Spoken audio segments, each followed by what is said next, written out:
if you don't know whether change is good or bad.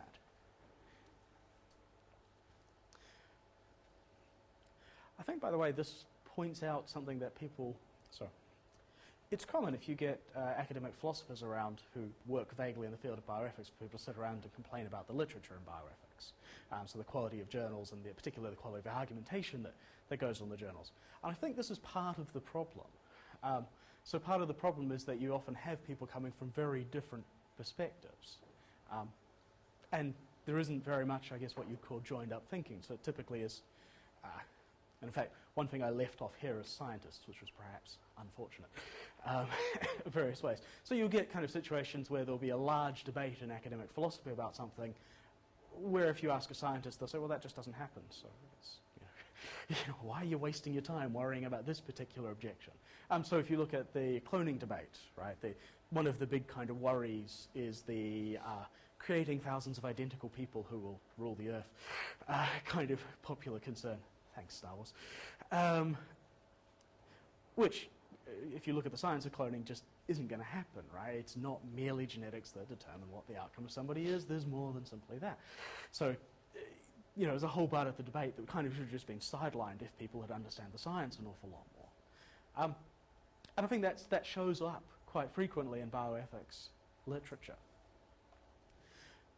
I think also an awful lot of the literature can't decide, and I think many of us who work in the field can't really decide whether what we're trying to do is this sort of stuff, figure out what's right and wrong, or this sort of stuff, try and change policy. And I think that kind of flows through as well. So you get, again, quite frequently, and I must admit to being guilty of this occasionally, this sort of article where what you say is, here's what we should do, and here's these 10 different arguments about why we should do this. Right? No real consideration of the kind of meta-ethics of the situation. So no consideration of, well, do those arguments actually work together in any way? Right, so it's a kind of classic. I see this in our students' work all the time, where they'll say, well, look, here's the thing that we should be saying, and here's the consequentialist argument for it, here's the deontological argument for it, here's the virtue ethicist argument for it. Oh, look, they all agree, isn't that nice? And no real consideration of, well, can I actually cherry pick? Can I actually go, here's this sort of argument for it, here's that sort of argument for it, and just weld these together with no real thought about, well, does this stuff work? Okay. So as I said, I wanted to suggest that I fall down, though, despite talking the interdisciplinary talk, I fall down in the camp which says there's something important about moral philosophy in particular when we're talking about bioethics. And so I'm going to use the much reviled move that gets made in the Four Principles approach, where it's suggested that the principle of autonomy is first among equals, and suggest that we might look at philosophical bioethics or sort of moral philosophy as a sort of first among equals when we look at bioethics as a discipline or as a field of study. And the argument for this is fairly simple. The argument for it is that, and again, it goes back to that, it's about ethics, right? It's an inherently normative field, right? Part of the point is to figure out what the right thing to do is. Now, of course, somebody made the point, and it's absolutely right, it's Mark, that people in other fields other than moral philosophy talk about what the right thing to do is. Of course they do, right? Sociologists try and figure out what is happening in society, but also how society ought to be, right? And lawyers, of course, also try and figure out how to regulate things, which is a kind of normative project.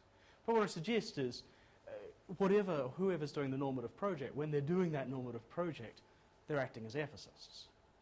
Right? And that's why they're kind of, I guess, at least we need to look at what comes from philosophical ethics for figuring out what might be good or bad or different ways of doing things, or at least things that have already been tried and failed horribly, because there's plenty of that.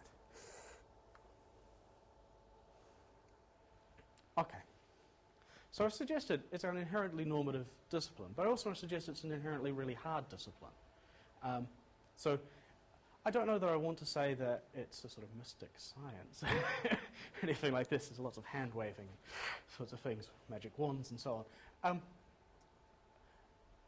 But I think that it's fair to say that there's an awful lot of controversy in moral philosophy. There's very little agreement. There might be agreement about some very broad swath sort of ideas, but there's very little agreement even about what the content of those broad swath ideas are. So lots of people sign up to the notion that autonomy in some sense is important. but they won't agree about the details of what that implies. So I think this kind of, and I guess my push here now is to suggest that moral philosophers need to start listening a bit more to political philosophers, because an awful lot of what's happened in political philosophy in the last sort of 50, 60 years has been trying to deal with this problem of moral disagreement and trying to figure out, well, how can we come up with normative structures that are acceptable even when people disagree about the kind of fundamentals? So I suggest we need to be quite cautious about making claims and changes. Right? So we have to make it clear that we're not saying this is right. What we're saying is this is the best we can do at the moment. Right? It's as good as we got. It might change if the evidence changes. We're not really sure.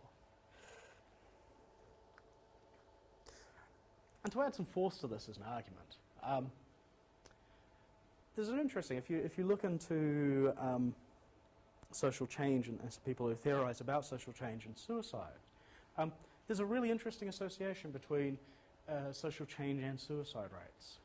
And roughly it's this: if the social change, suicide rates go up. It doesn't matter if the social change is what we would describe as for the good or for the bad.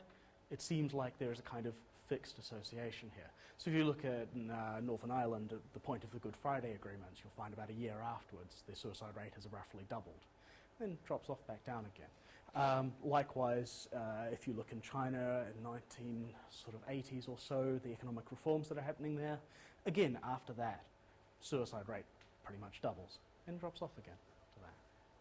There's a lot of debate, there's a lot of debate about whether this is kind of causation or a correlation. There's a lot of debate about various different things related to this. But the kind of most popular view is that when you change social norms, you leave people not really sure about their society.